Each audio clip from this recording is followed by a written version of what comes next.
What's up, everybody? This is Miss G, 50 Shades of Glow and Glamplux Travels and Experiences. How is everyone tonight? I apologize that I'm a little late, just trying to get the logistics together, but I'm Gloria, Miss G, and I've been in the travel business for over 10 years, book travel corporately. But in my corporate travel experience, um, the company that I worked for really wouldn't acknowledge Africa. And I loved Africa. I traveled through Africa. And I went to them and said, hey, I would love to uh, be a representative and explore Africa for you to help y'all with clients that would like to travel to the motherland. Hey, Miss P, welcome. Hey, Miss Nazinga. I apologize. I'm running a bit behind, but I wanted to get everything together. Welcome. We are talking about Eswatini. Put Eswatini in the chat. Fun fact about Eswatini. Have you ever heard of Swaziland? Have you ever heard of Swaziland? Put a one in the chat if you have heard of Swaziland.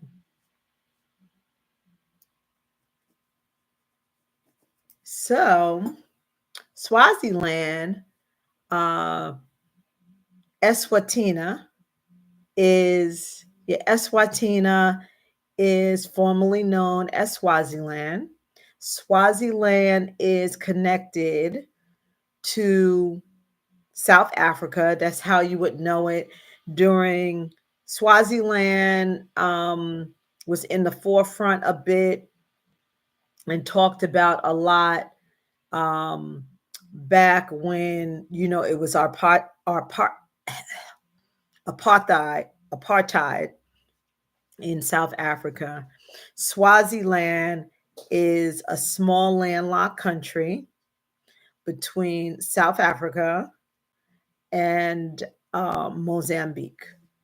It's in the southern region. Very small. It's about the size of Jersey. And it's a little bit more than 1 million people. It's not that many. And um, in its capital, it's only about 100,000 people. And their capital, well, they have like two capitals. Um, they have a capital that is named Zimbabwe. Zimbabwe. I'd be tearing up these names, y'all. I'd be tearing up these names, but I try.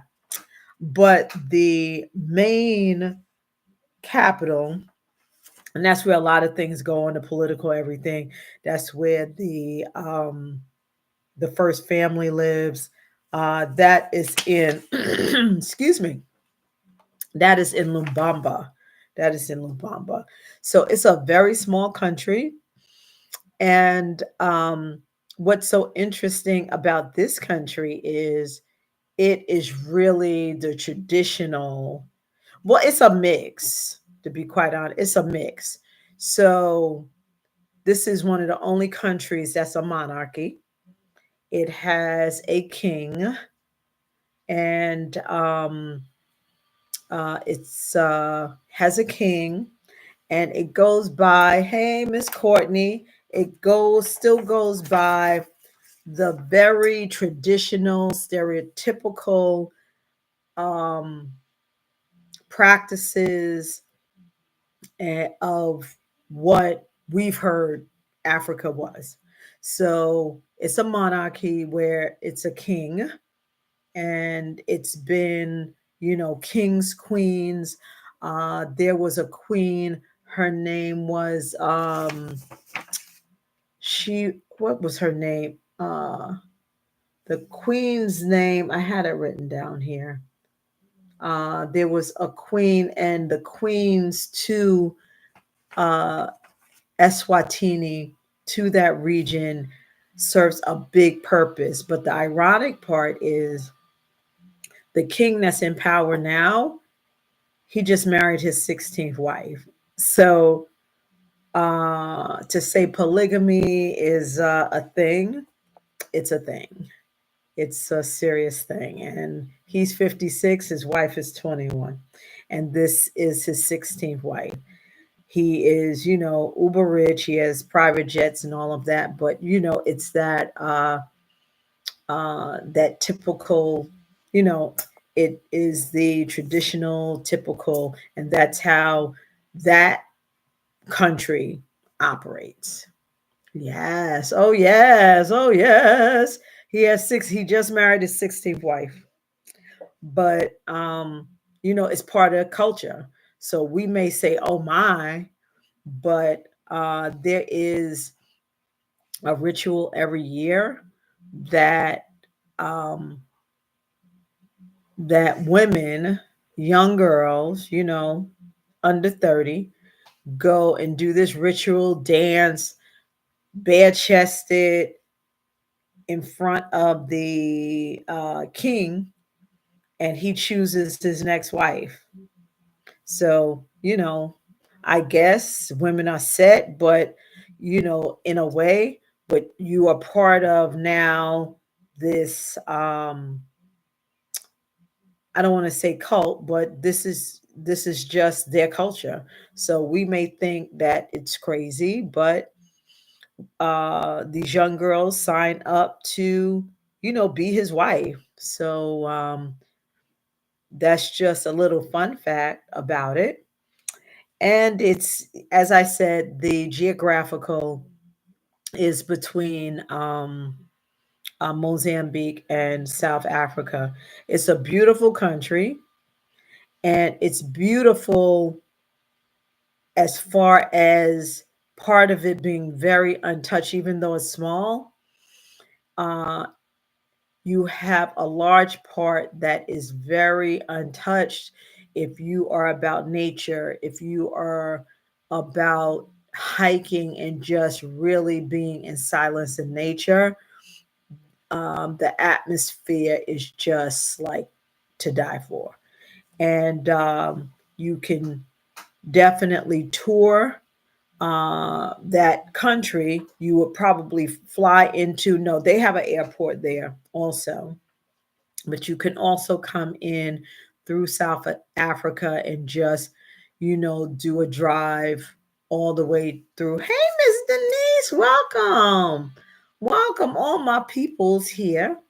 Thank you for jumping on. We are talking about Eswatini, and Eswatini is formerly known, as people probably are more familiar with, Swaziland.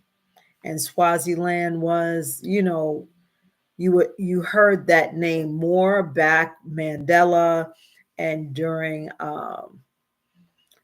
apartheid, but the country is developing, and developing quickly.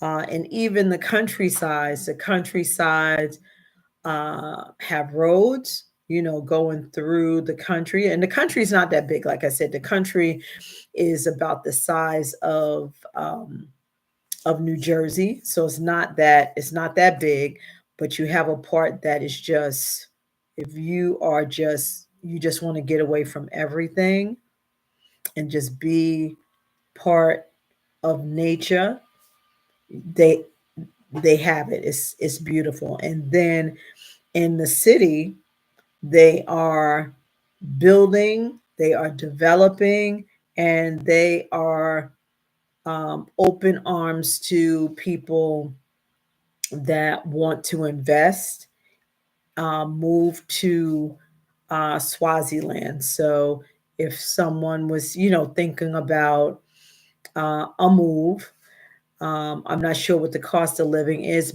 at this moment, but it's in its building stages. So it may be someplace nice. It's a very lush area because it's um, inland. So As I mentioned, I'm a beach girl. I need sand. But if you are into just nature and everything like that, this place would definitely be perfect for you. It's a ultra calm and peaceful area. They you have you commune with nature. You commune with the animals, with the rare antelopes, with the zebras. You get up and you go out walking and you see, the zebras and the antelopes and all of the animals you know, just doing their thing and you doing yours. It's a very, very peaceful, um, off the beaten path place. Does anyone have any questions? Welcome, everyone. Welcome, welcome, everyone. Does anyone have any burning questions about Swaziland? Um, it's in South Africa, as I mentioned. Let's talk about this. Let's talk about it. Let's talk about it. Um, most of the year, it has beautiful weather. It's a dry season, but it has beautiful weather pretty much all year round. The resources are very, very um, fruitful. Of course, their main um, sources are agriculture, and then their resources, their natural resources, are gold and um, gold. Is it gold? Is gold, sugar, wood pulp. Sugar and wood pulp is one of their big exports that they make money off of exporting. So that's what's there. And La Bamba is the hub. And it also, with the resources, they have the oldest mine in the world. It's not functioning, but the archaeologist says that the mine is about 43,000 years old. So it has some serious, serious history to it. And with this country is still a monarchy with a king and queen and everything. But that's how it started off. It started off as we are taught that we as Africans were kings and queens, and Swaziland still functions like that. But that was broken down and broken up as usual when the Europeans came and found the land and, um, took over and, flipped the switch. And before the people knew it, the Europeans had them pretty much practicing, Western culture and Western behavior when they had their own solid, way of life, and they were fine. And, the folks came in, as I said, we see it happen today. Uh, I always use the example of Brooklyn. And I hear so many people say that, you know, folks that grew up in Brooklyn, in Bed-Stuy, in Brownsville, in Flatbush, Red Hook, and everyone had their culture in Harlem, have their culture. And then Europeans or whomever, people of non-Black culture comes in and then wants to change the culture of the area. So this has been going on, and anyone that has been the um, on the journey with us, uh, with Let's Talk Africa since October 1. We're on at 9 p.m. every night until Thanksgiving, and we're going in alphabetical order. exploring and talking about all of the countries in Africa. And that's just been, it seems like that's just been the history of it. And history is definitely repeating itself. But it's a beautiful country to visit, and it's a beautiful country. It looks like to, live and chill. The people are very, very just laid back and very nice. Education seems like it is a priority also. They're building, even though it's a monarchy, um, it looks like the king, and he's relatively young. He took over. It was his father was the king, and when his father died, he took over, and he took over as king when he was 18. 18, and he's been king ever since. He's now 56. So relatively he's still young. Um, so he is probably a bit more open-minded for growth, versus when we talked about um, the country yesterday, where it's a total dictatorship and they're not even allowed to have internet. So every country just has its own personality and their own functions, but the common denominator and the common thing is all of the African countries at one time, they were minding their business, doing well, doing their thing, and then all of a sudden, I don't know how the Europeans came, got to Africa or explored Africa or found, this was back in the 1800s.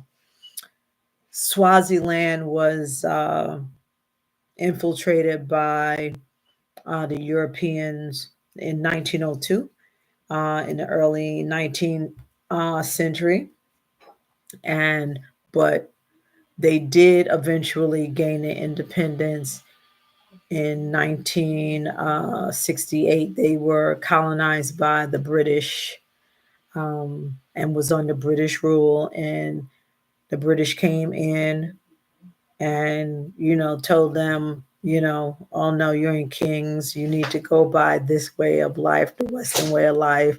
And that's how they ended up speaking English. So at this time, the country is, an English speaking country because of the colonization that came in.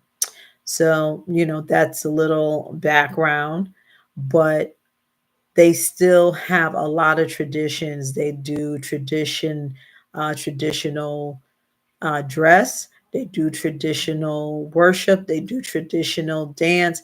They still have heavy, heavy traditions in the Swazi culture.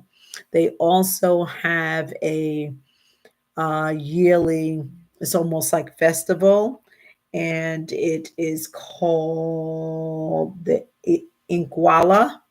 It's the Iguala ceremony, and it's basically a ceremony where all the Swazi people just come together, reintegrate, and really um, celebrate the Swazi culture. Um, Swaziland was changed to the name of Eswatini in 2018, pretty recently. So that's really interesting because never heard of Eswatini, but of course I heard of Swaziland, and I think still refer to a lot of people still refer to um, Swaziland or Eswatini as Swaziland. So, that's I guess it's just habit, and since it's just newly renamed, it's just newly renamed, but people still call it Swaziland. Does anybody have any questions? Let me see in both of the chats. There's nobody on YT. So my people on Facebook. So, Mr. Zane, are people really walking around with animals Yeah, no, they were out. And, they were outside of their, wherever they were staying, in their cabin or their tent, and they were outside and kind of looking, and right, like literally 10 feet behind them were two zebras. And um, the animals, and what I run into when I visited there, and I wasn't in the Masamara, or like the bush or anything like that, but the Masamara, you go out and you live with the animals. You get up and you can see a buffalo or whatever, or a bear or an elephant.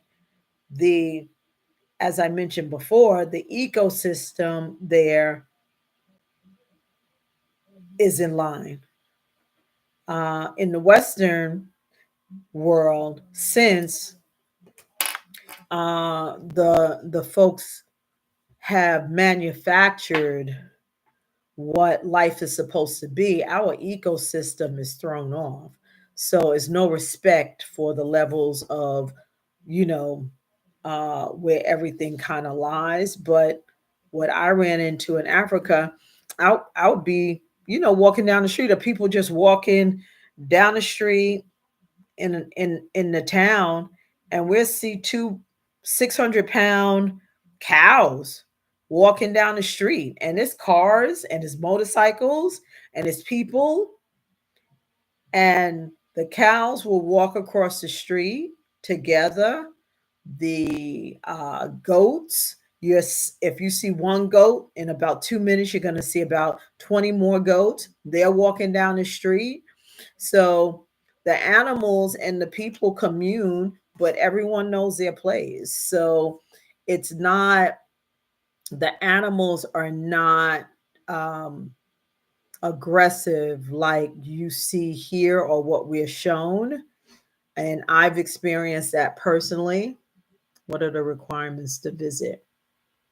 Um, I'm gonna finish my give me 1 second. That thought. I'm gonna hold that thought.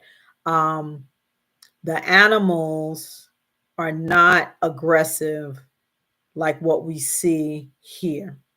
And I feel it's because the animals are in their natural habitat. So they minding their business. They don't care about you. Okay. As long as you're not bothering them, they're not bothering you. I was on safari, and yeah, I was on safari a couple years back. And hi, Miss Tanya. Welcome. Thank you for coming on. This is Talk About Africa, and we are talking about Eswatini, Swaziland. But anyway, you can catch from the beginning on the replay. But the animals, when they get here in the West, they are made to fit into our environment where they're not used to, and they're made to eat, or they're handled. They're not used to that. So I think that's where the aggression grows. But as I mentioned, I was on safari a few years back when I went to Kenya, and we were, riding through the national park, and there were two, lions, tigers, no, lions, um, walking next to our truck. They weren't trying to jump at the truck. They were just walking. They was minding their business. They were walking, were not aggressive at all, and wasn't, it was 6, 10 people on in the truck. Did not um yeah, did not worry about who was there. They didn't care. They didn't care. And then another one came out, nothing. And after they walked, they went right back into the field to go and tend to their children. So it's not like when you go to the zoo, the animals know they're in cages, and the animals are handled. So, even us as as human beings, if we're in a place where we're handled, and when we go to work, we feel a type of way. We can't leave to it. We feel a type of way. But if we're just out and free, that's why it's so funny. And this is kind of connected, not connected. That's why so many people after COVID and we were at home, people work better. Unless you are just a non-disciplined person, that a lot of companies can't get people to come back into an office. People refuse to go back into an office to work because they feel so constricted.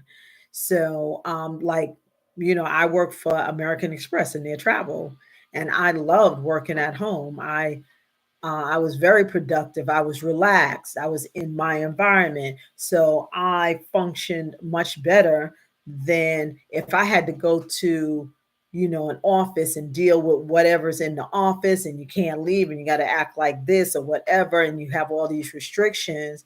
Same thing to animals. So, um, you can live amongst and move amongst the animals, and you're not having the drama that you see here when you go to like a zoo.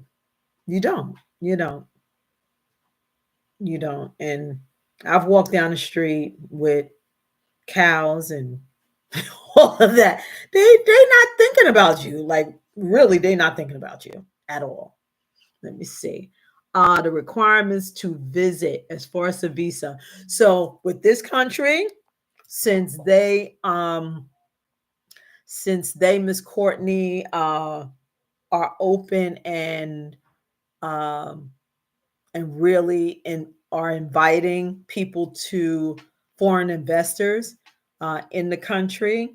Um, it's probably a visa on demand, visa on demand, or when you're visa on arrival. I can always check that for you. I'll send you, a DM um, to confirm that.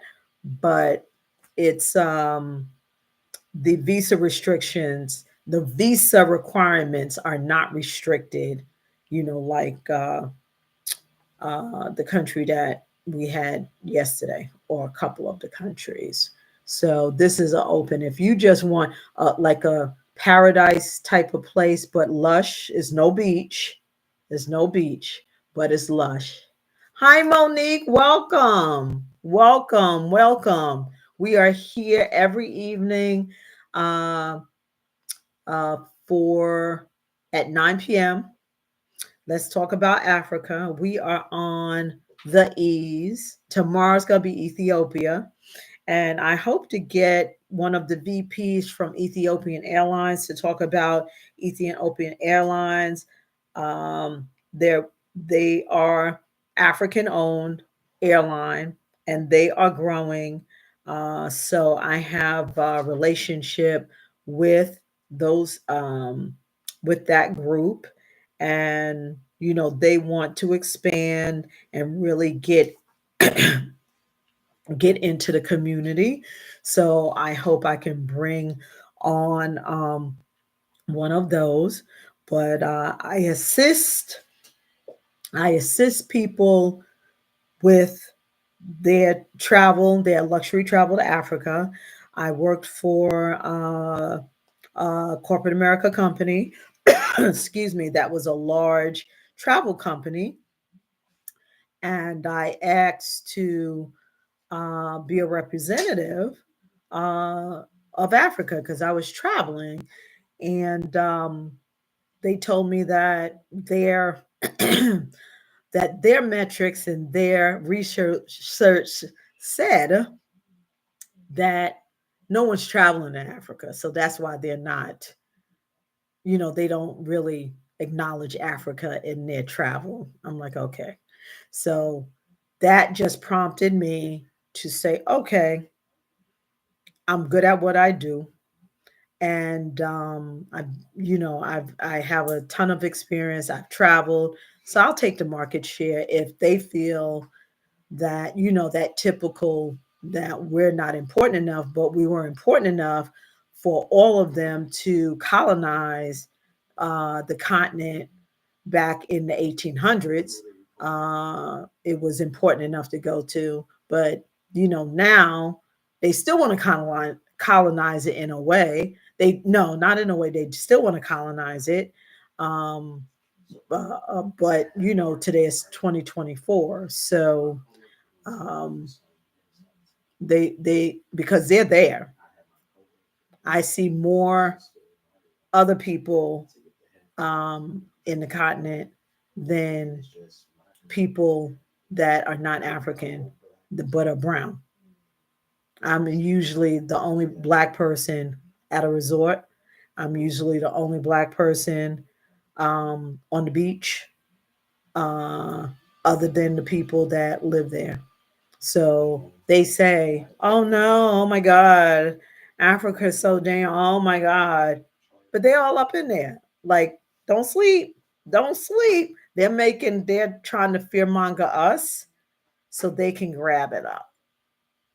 Real talk, real talk. Okay, let me see. Uh, Absolutely. So, what I usually do, I don't keep you all long. It's usually between 30 and 40 minutes. And I want to thank everyone new coming on. I hope to see y'all every evening. Please share, share with your friends. 9 p.m. every night until we're done with the 54 countries. You can always DM me for, if y'all thinking about going to the continent. I can definitely customize you uh, a trip, an itinerary, everything, because Glamp Lux Travel, that's what my niche is. When um, the company I used to work for, how large they are, refused to acknowledge Africa. The only two countries that they had on their website for Africa was Mauritius and Seychelles. And that's funny because those two countries are so tiny. I think they're like a little island off the water, and they're like Africa adjacent. I'm like, where was uh where's Johannesburg? Where's Kenya? Where's you know Senegal? Where's not where none of those countries on this company's website. And I worked for the company several years, and they asked for feedback from the travel consultants, and I I booked. I was a travel and lifestyle consultant for the Platinum and the Black Card Centurion clients, and I booked travel for those two groups, and those two groups were perfect for African travel because African travel is not cheap. To travel, like to get like flights is not cheap. And if you're doing safaris or anything like that, hi Miss Paulette. If you're doing safaris or anything like that, a safari in the Masamara or like right around this time with the Great Migration, it could cost like $6,000 a person because to even get to the Masamara, it's about $600 from the airport to because the Masamara is probably the size of one of our states, and it's just plush land, and that's where all of the animals just roam. It's just phenomenal, and you have to take a small like Cessna plane that I will not get on. I don't care if it's 45 minutes. I'm not getting on a Cessna plane. No, thank you. Or you have to drive 6 hours to go out there, and that's like $600, not including, if you're going to stay there for days and then you're air. So it gets very pricey, but it's an experience that you can't imagine, literally can't imagine. I had not had a chance to do the Masamara. I missed it a couple of times for a couple of reasons, but I did do. Hey, Miss Tracy, welcome. But I did do the um, Nairobi National Park safari. It's 3 hours, and and it was phenomenal. Same thing, but you're just not like sleeping out there. So let me go back to the questions because I have a lot of folks on here. I want to thank y'all so much. All right, so let me go back. I'm just learning and I'm excited. I'm learning. I'm learning each day so I can give my clients in uh in depth, intelligent uh, feedback, resources. I research when I travel. I research. I research all of my travel. I may take 2 to 4 months every time I travel abroad anywhere.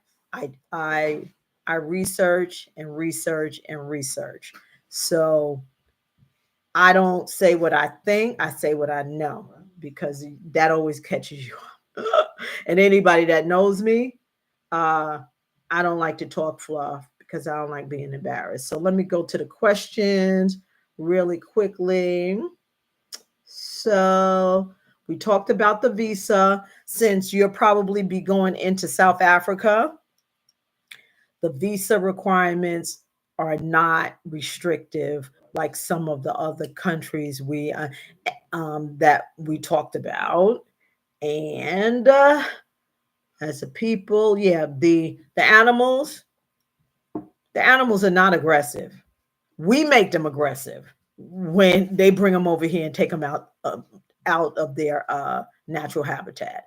That's when you see the lions and a freaking lamb attack people because they're pulled out of their environment and they're fed you know things that they shouldn't. When I was on safari and we were in a national park, it dawned on me. I'm like, I don't smell anything stinking. I don't smell anything stinking. So I asked the driver, I said, why doesn't it stink? I see 1,000 gazelles. I see 1,000 zebras. I see 1,000 zebras, gazelles, but nothing is stinking. And he said, because what they eat is natural, it's not based with chemicals. Duh, duh. So let me ask questions. Uh, Let me answer the questions.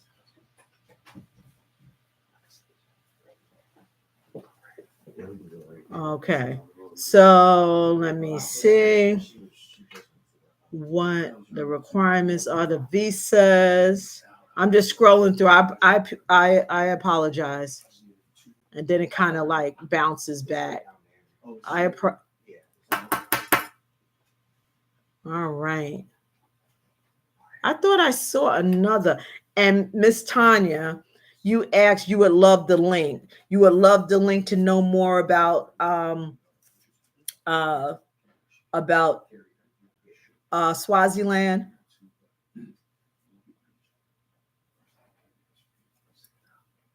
Anybody want to come on camera with me and we talk? We're gonna tie this up. Oh, it's 9:43. I don't like to keep you all that long. Well, I want to thank, if no one else has any questions, and this is what I do. Oh, okay. Okay. I hope to have her on tomorrow. We're going to talk about Ethiopia tomorrow. The food probably tastes now. Oh, without a doubt. When I go to the motherland within like 3 days, I look totally different.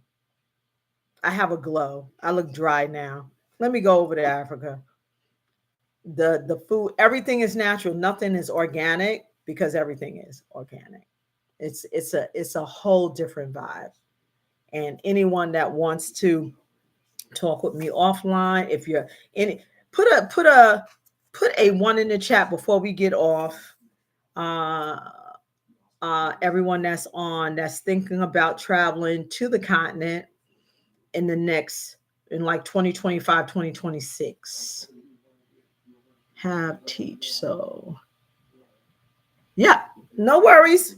All of this. And also, this will be on, because I'm taping at the same time. I'm on YouTube right now too. So you can also go to YouTube, 50 Shades of Glow, and you will see this playing. And you see it playing right from the beginning. And every day, 9 p.m., I invite your friends, come on in. And if you have any side questions, okay, all right, Miss Courtney, we can always talk. But other than that, um, I will send Tanya the link. But Swaziland, as I said that um, I give them handbags. Where's my handbag? I don't have my handbags in front of me, but I think it's on DL Hughley or one of them, and the African set guy rates a movie, and he says I give him two African handbags. I give Swaziland out of 5 handbags, I give them 4 handbags because the only reason why is because um, the king has 16 wives. He has 16 wives. They have that going on. But if nothing else, I want to thank y'all. And I do give everyone, so look out in your messenger. I give everyone a gift for coming on, a little bit more information about the area. And also look out. I'll be sending you out. I believe I'm excited. It's launching for 2025, but I think I'm going to get it out early. I do have a travel guide, a travel planner, and itineraries, sample itineraries for the best places to go. But I have a travel guide for Africa only that will be available. So also look for that coming out shortly. But anything that you need, just any questions, just feel free. But every night we're going to cover every single country. So we are on the E's, and I think we're going to close out with Ethiopia tomorrow, and we'll keep rolling, and we'll be here every night till about Thanksgiving, right before Thanksgiving, to cover the 54 countries. Again, thank y'all for jumping on. I hope to see you tomorrow. Bring a friend, and I'll talk to you later. Bye.